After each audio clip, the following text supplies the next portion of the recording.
ಎಲ್ಲರಿಗೂ ನಮಸ್ಕಾರ. ಎಲ್ಲರಿಗೂ ಜ್ಯೋತಿ ಮಲ್ನಾಡ್ ಸ್ಟಡಿ ಲಾಗ್ ಚಾನಲ್ಗೆ ಸ್ವಾಗತ. ಯಾರೆಲ್ಲ ನನ್ನ ಚಾನಲನ್ನು ನೋಡ್ತಾ ಇದ್ದೀರಾ ಪ್ಲೀಸ್ ಸಬ್ಸ್ಕ್ರೈಬ್ ಮಾಡಿಕೊಂಡು ನೋಡಿ. ಓದುವ ವಿಷಯವನ್ನು ಚರ್ಚೆ ಮಾಡಿಕೊಂಡು ಓದ್ಕೊಳ್ಳೋಣ. ನೀವು ನನ್ನ ಜೊತೆ ಓದಿ.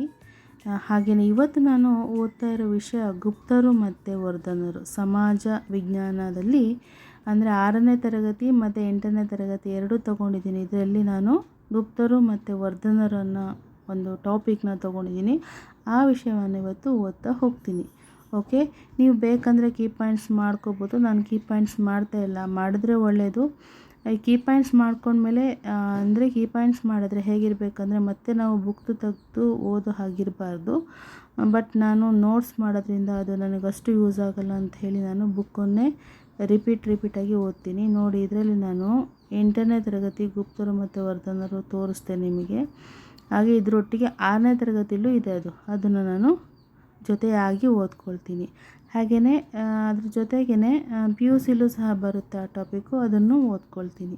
ಈ ಒಂದು ವಿಷಯದಲ್ಲಿ ಅಂದರೆ ಗುಪ್ತರು ಮತ್ತು ವರ್ಧನರು, ಇದರಲ್ಲಿ ಗುಪ್ತರು ಇದಕ್ಕೆ ಸಂಬಂಧಪಟ್ಟಂಗೆ 2022ರಲ್ಲಿ GPT ಎಕ್ಸಾಮಲ್ಲಿ ಕ್ವಶನ್ ಬಂದಿತ್ತು. ಏನಪ್ಪ ಕ್ವಶನ್ ಅಂದರೆ 53ನೇ ಪ್ರಶ್ನೆ, ಗುಪ್ತರ ಇತಿಹಾಸವನ್ನು ತಿಳಿದುಕೊಳ್ಳಲು ಇರುವ ಆಕರಗಳನ್ನು ಪಟ್ಟಿ ಮಾಡಿ ಅಂತ ಕೇಳಿದರು 3 ಮಾರ್ಕ್ಸಿಗೆ. ಸೊ ಇದು ಸ್ವಲ್ಪ ಇಂಪಾರ್ಟೆಂಟ್ ಆಗುತ್ತೆ, ಸ್ವಲ್ಪ ಜಾಸ್ತಿ ಒತ್ತು ಕೊಟ್ಟು ಓದಬೇಕು. ಕಷ್ಟ ಏನಿಲ್ಲ, ತುಂಬ ಈಸಿ ಇದೆ.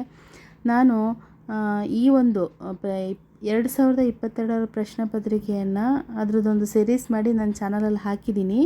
ಅದು GPT ಕ್ವಶನ್ ಪೇಪರ್ ಆಗಿದೆ. ಅಂದರೆ ವಿವರಣಾತ್ಮಕ ಪ್ರಶ್ನೆಗಳಿಗೆ ಉತ್ತರವನ್ನು ಬರೆದು ಅದನ್ನು ಹಾಕಿದ್ದೀನಿ. ನಿಮಗೇನಾದರೂ ಅದು ಬೇಕು ಅಂದರೆ ಆಸಕ್ತಿ ಇದ್ದರೆ ಹೋಗಿ ನೋಡ್ಬೋದು ನನ್ನ ಚಾನಲಲ್ಲಿ. ಮತ್ತು ಈ ಒಂದು ಕ್ವಶನ್ ಏನು 53ನೇ ಕ್ವಶನಿಗೆ ಹೇಳಿದ್ನಲ್ಲ, ಅದನ್ನು ನಾನು ಇನ್ಸ್ಟಾದಲ್ಲಿ ಹಾಕಿರ್ತೀನಿ. ನೀವು ಬೇಕಾದರೆ ಇದಕ್ಕೆ ಉತ್ತರವನ್ನು ಅಲ್ಲಿನೂ ಸಹ ನೋಡ್ಬೋದು. ಓಕೆ, ನಾನು ಇನ್ಸ್ಟಾಗ್ರಾಮಿಗೆ ಹೋಗಿ ನೋಡಿದ್ರೆ ನಿಮಗೆ ಸಿಗುತ್ತೆ. ಅದ್ರ ಲಿಂಕನ್ನು ಸಹ ನಾನು ಹಾಕಿರ್ತೀನಿ ಅಲ್ಲಿ. ಓಕೆ, ಅದಕ್ಕೆ ನಾನು ಈ ಗುಪ್ತರು ಅನ್ನೋ ಟಾಪಿಗೆ ಸ್ವಲ್ಪ ಜಾಸ್ತಿ ಒತ್ತು ಕೊಟ್ಟು ಓದ್ಕೋಬೇಕು. ಆಗಾಗ ರೀಕಾಲ್ ಮಾಡ್ಕೊಳ್ತಾ ಇರಿ. ಅದು 3 ಮಾರ್ಕ್ಸಿಗೆ ಅಥವಾ 4 ಮಾರ್ಕ್ಸಿಗೆ ಬರುತ್ತೆ. ತುಂಬ ಈಸಿನೇ ಇದೆ, ಭಾಳ ಏನು ಕಷ್ಟ ಇಲ್ಲ. ಒಂದು ಸತಿ ಓದಿದ್ರೆ ಅರ್ಥ ಆಗುತ್ತೆ. ಯಾರಿಗೆ ಮರ್ತು ಹೋಗುತ್ತೋ ಅವ್ರು ಪದೇ ಅದನ್ನ ಓದ್ತಾ ಇರಿ. ನನ್ನ ಪ್ರಕಾರ ಏನಂದರೆ ನಾನು ಜಾಸ್ತಿ ಓದೋದೇ ಇಷ್ಟಪಡ್ತೀನಿ. ಬರೆದ್ರೆ ತುಂಬ ಟೈಮ್ ಹಿಡಿಯುತ್ತೆ ಅನ್ನೋದು. ಅಂದರೆ ಬರೆದ್ರೆ ಒಳ್ಳೆಯದು. ಬರೆಯೋ ಟೈಮಿಗೆ ನಾವು 10 ಸತಿ ಓದಿರ್ಬೋದಲ್ವಾ, 10 ಸತಿ ನಮಗೆ ರಿಪಿಟೇಷನ್ ಆಗುತ್ತೆ ಅನ್ನೋದು ನನ್ನದೊಂದು ಕಾನ್ಸೆಪ್ಟು. ಹಾಗಾಗಿ ನಿಮಗೆ ಯಾರಾದರೂ ಬರೆದ್ರೇ ತಲೆಗೆ ಹೋಗುತ್ತೆ ಅನ್ನೋರು ಬರೀಬೋದು.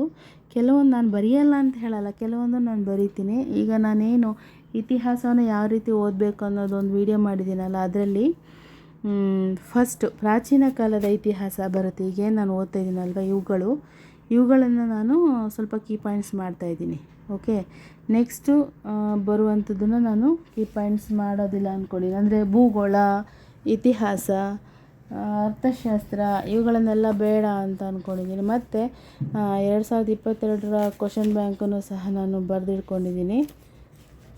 ಹಾಗೆ ಅದನ್ನು ಓದ್ತೀನಿ. ಈಗ ನಾನು ಇತಿಹಾಸವನ್ನು ಓದೋದ್ರಲ್ಲಿ ನೆಕ್ಸ್ಟು ಯುರೋಪಿಯನ್ ಇತಿಹಾಸ, ಭಾರತಕ್ಕೆ ಯುರೋಪಿಯನ್ನರ ಆಗಮನ ಇವುಗಳೆಲ್ಲ ಓದಬೇಕು. ಅದಕ್ಕೆ ನನಗೆ ಪಾಯಿಂಟ್ಸ್ ಮಾಡೋದಿಲ್ಲ.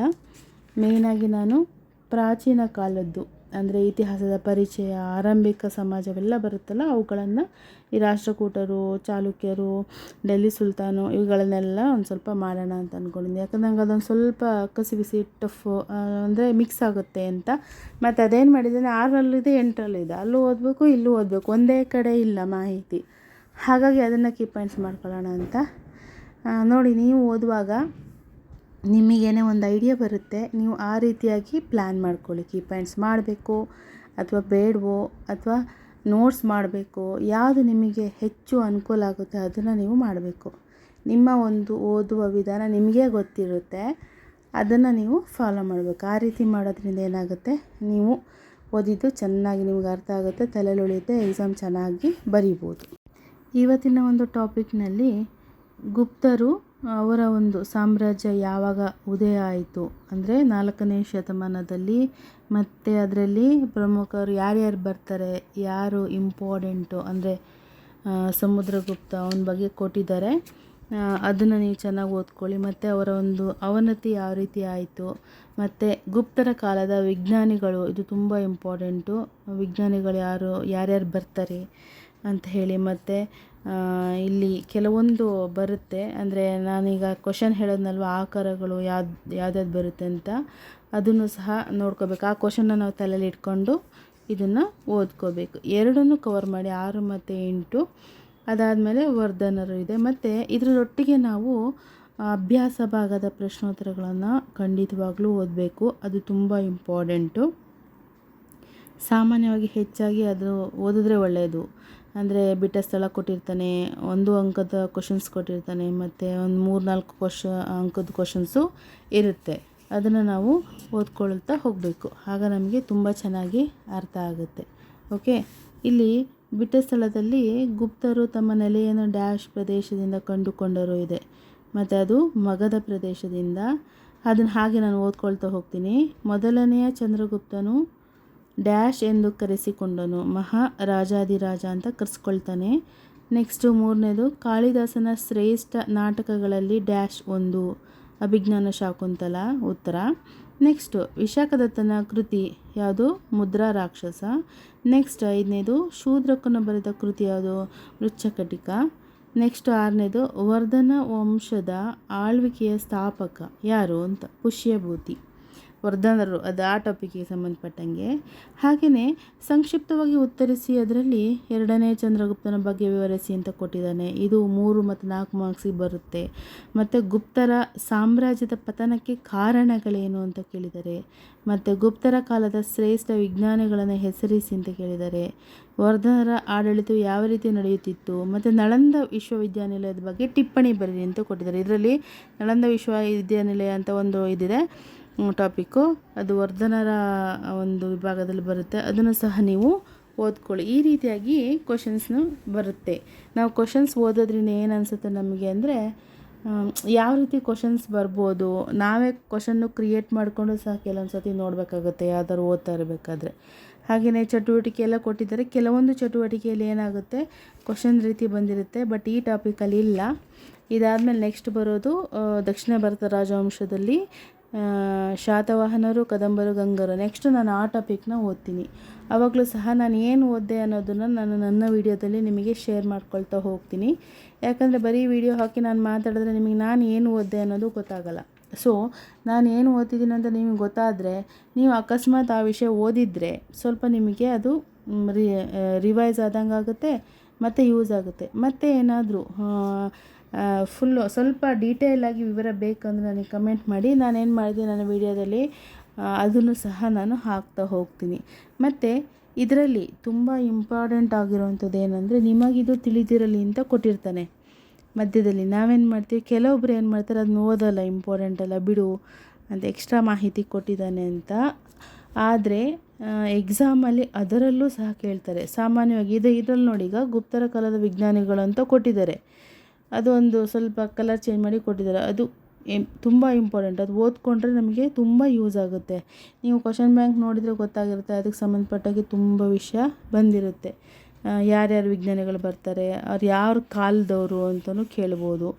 ಈ ವಿಜ್ಞಾನಿಗಳ ಹೆಸರು ಕೊಟ್ಟಿದ್ದು ಇವರ ಯಾವ ಒಂದು ಕಾಲದಲ್ಲಿ ಬಂದಿದ್ರು ಅಂತ ಕೇಳಿದ್ರೆ ನೀವು ಅದನ್ನು ಬರಿಬೇಕಾಗುತ್ತೆ.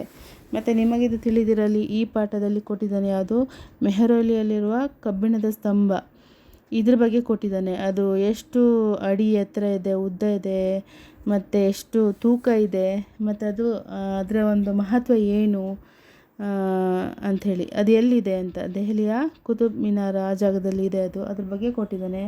ಮತ್ತು ಮೇಘದೂತ ಇದ್ರ ಬಗ್ಗೆನೂ ಸ್ವಲ್ಪ ಇನ್ನೊಂದು ಬಾಕ್ಸ್ ಥರ ಮಾಡಿ ಕೊಟ್ಟಿದ್ದಾನೆ. ಅದು ತುಂಬ ಇಂಪಾರ್ಟೆಂಟು. ಯಾರು ಬರ್ತಿತ್ತು, ಅದರಲ್ಲಿ ಏನು ವಿಷಯ ಇತ್ತು ಅಂತ ನಮಗೆ ಗೊತ್ತಿರಬೇಕು. ಅಂದರೆ ಎಕ್ಸಾಮಲ್ಲಿ ಯಾವ ಮೂಲೆಯಿಂದ ಕೇಳಿದ್ರೂ ನಾವು ಉತ್ತರ ಬರೆಯೋ ಹಾಗಿರಬೇಕು. ಆಗ ನಾವೇನು ಮಾಡ್ಬೋದು, 400 ಮಾರ್ಕ್ಸ್ಗೆ ಟೋಟಲಾಗಿ 400 ಮಾರ್ಕ್ಸ್ಗೆ ನಾವು 300 ಮೇಲೆ ಮಾರ್ಕ್ಸನ್ನು ತೆಗೆಯೋದಕ್ಕೆ ನೋಡಬೇಕು, ಆದಷ್ಟು ಟ್ರೈ ಮಾಡಬೇಕು. ಆಗ ನಮಗೆ ಸಕ್ಸಸ್ ಆಗೋದಕ್ಕೆ ಸಾಧ್ಯ ಆಗುತ್ತೆ.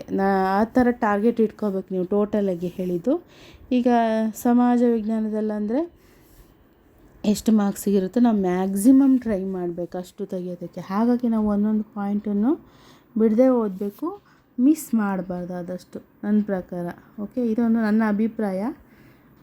ನೀವು ಹಾಗೆ ಅಂದ್ಕೊಂಡಿದ್ದೀರಂತ ಅಂದ್ಕೊಳ್ತೀನಿ. ಹಾಗೆ ನನ್ನ ವಿಡಿಯೋ ನೋಡ್ತಾ ಇರೋರು ಗೊತ್ತಿರ್ಬೋದು, ನಾನು ಏನು ಓದ್ತೀನೋ ಅದನ್ನ ವಿವರಿಸ್ತಾ ಹೋಗ್ತೀನಿ. ಅದರಿಂದ ತುಂಬ ಯೂಸ್ ಆಗುತ್ತೆ. ಮತ್ತು ಯಾರೆಲ್ಲ ಮನೆಯಲ್ಲೇ ಓದ್ತಾ ಇರ್ತೀರ, ಮನೇಲಿದ್ದವರು ಅಂದರೆ ಗೊತ್ತಿರುತ್ತೆ, ಮನೆ ಕೆಲಸ ಮಾಡ್ಕೊಳ್ಳೋದು, ಅದು ಮಾಡೋದು ಇದು ಮಾಡೋದು, ಸ್ವಲ್ಪ ಟಿ ವಿ ನೋಡೋದು, ಹೀಗೆ ಟೈಮ್ ಹೋಗಿಬಿಡುತ್ತೆ, ಓದೋದಕ್ಕೆ ಆಸಕ್ತಿ ಬರಲ್ಲ. ಆಗ ನೀವು ಯಾರೆಲ್ಲ ಯೂಟ್ಯೂಬ್ ಅಂತೂ ನೋಡ್ತೀರಲ್ವ, ಕೂತ್ಕೊಂಡಾಗ ಸ್ಕ್ರೋಲ್ ಮಾಡ್ತಾ ಇರ್ತೀರ, ಆಗ ನನ್ನ ವಿಡಿಯೋ ನೋಡಿದ್ರೆ ಸ್ವಲ್ಪ ನಿಮಗೆ ಆಸಕ್ತಿ ಬಂದು ನೀವು ಓದ್ಬೋದು ಅಂತ, ಯಾರೆಲ್ಲ ಓದ್ತಾ ಇದ್ದೀರಾ ಹಾಗೆ. ಅದಕ್ಕೋಸ್ಕರ ನಾನು ವಿಡಿಯೋ ಮಾಡ್ತೀನಿ, ಓದೋದರ ಜೊತೆಗೆ ವಿಡಿಯೋ ಮಾಡ್ತೀನಿ. ಸೊ ಇದೆಲ್ಲ ನಿಮಗೆ ಯೂಸ್ ಆಗುತ್ತೆ ಅಂತ ಅಂದ್ಕೊಳ್ತಿದ್ದೀನಿ. ಆಯಿತು, ಇವತ್ತು ನಾವು ಓದಿರೋ ವಿಷಯ ಗುಪ್ತರು ಮತ್ತು ವರ್ಧನರು. ಹಾಗೆಯೇ ನೆಕ್ಸ್ಟ್ ನಾವು ಮುಂದುವರೆದಂತೆ ಮುಂದಿನ ವಿಡಿಯೋದಲ್ಲಿ ನಾನು ಶಾತವಾಹನರು ಹಾಗೆಯೇ ಕದಂಬರು ಮತ್ತು ಗಂಗರು ಇವ್ರ ಬಗ್ಗೆ 2 ಟಾಪಿಕಲ್ಲಿ ಓದ್ತೀನಿ. ಓಕೆ, ನಿಮಗೆ ವಿಡಿಯೋ ಮಾಡುವಾಗ ಯಾವ ಟಾಪಿಕ್ ಓದ್ತೀನೋ, ನಾನು ಯಾವ ವಿಡಿಯೋ ಮಾಡ್ತಿರ್ತೀನೋ, ಯಾವ ಟಾಪಿಕ್ ಓದ್ತಾ ಇರ್ತೀನೋ ಅದನ್ನು ವಿಡಿಯೋ ಹಾಕ್ತೀನಿ ನಾನು. ಕೆಲವೊಂದು ವಿಡಿಯೋ ಮಿಸ್ ಆಗಿರ್ಬೋದು, ಯಾಕಂದರೆ ವಿಷಯ ಹಾಕದೇ ಇರ್ಬೋದು. ಸೊ ಅದನ್ನು ನೀವು ಕವರ್ ಮಾಡ್ಕೊಳ್ಳಿ. ಎಲ್ಲದು 1 ಬೈ 1 ನಿಮಗೆ ಸಿಗದೆ ಹೋದರೆ ನೀವೇನು ಮಾಡ್ಕೊಳ್ಳಿ, ಅದನ್ನ 1 ಬೈ 1 ಓದ್ಕೊಳ್ಳಿ. ಇದಕ್ಕೆ ನಿಮಗೆ ಹೆಲ್ಪ್ ಆಗುವಂಥದ್ದು ಸಮಾಜ ವಿಜ್ಞಾನವನ್ನು ಯಾವ ರೀತಿ ಓದಬೇಕು ಅನ್ನೋ ಒಂದು ವಿಡಿಯೋ. ಆ ವಿಡಿಯೋದಲ್ಲಿ ನೋಡಿದ್ರೆ ಅದೇ ಥರ ಆ ಟಾಪಿಕ್ ವೈಸು ನೀವು ಓದ್ತಾ ಬನ್ನಿ, ಆಗ ನಿಮಗೆ ತುಂಬ ಯೂಸ್ ಆಗುತ್ತೆ. ಅದರಲ್ಲಿ ನಾನು ಭೂಗೋಳವನ್ನು ಸಹ ಹಾಕಿದ್ದೇನೆ. ನೆಕ್ಸ್ಟು ಮುಂದುವರೆದಂತೆ ಪೌರನೀತಿ ಹಾಕಬೇಕು, ಅರ್ಥಶಾಸ್ತ್ರ, ವ್ಯವಹಾರಾಧ್ಯಯನ, ಸಮಾಜಶಾಸ್ತ್ರ ಇವುಗಳನ್ನೆಲ್ಲ ಹಾಕಬೇಕು. ಈಗ ಸದ್ಯದಲ್ಲಿ ಇತಿಹಾಸ ಹಾಕಿದ್ದೀನಿ, ಭೂಗೋಳ ಹಾಕಿದ್ದೀನಿ. ಮುಂದುವರೆದಂತೆ ಬೇರೆದನ್ನು ಸಹ ನಾನು ಹಾಕ್ತಾ ಹೋಗ್ತೀನಿ. ಓಕೆ, ಸಿಗೋಣ ಹಾಗಿದ್ರೆ ಮುಂದಿನ ಒಂದು ಇದೇ ಥರದ ವಿಡಿಯೋದಲ್ಲಿ. ನೀವು ಸಹ ನನ್ನೊಟ್ಟಿಗೆ ಓದಿ ಎಲ್ಲರೂ ಜಾಬ್ ತಗೊಳ್ಳೋಣ ಅಂತ ಹೇಳ್ತಾ, ಮುಂದಿನ ಒಂದು ವಿಷಯದೊಂದಿಗೆ ಹೊಸ ಟಾಪಿಕ್ನೊಂದಿಗೆ ನಿಮ್ಮೊಂದಿಗೆ ಮತ್ತೆ ಭೇಟಿಯಾಗ್ತೀನಿ. ಅಲ್ಲಿವರೆಗೂ ಥ್ಯಾಂಕ್ ಯು, ಬಾಯ್.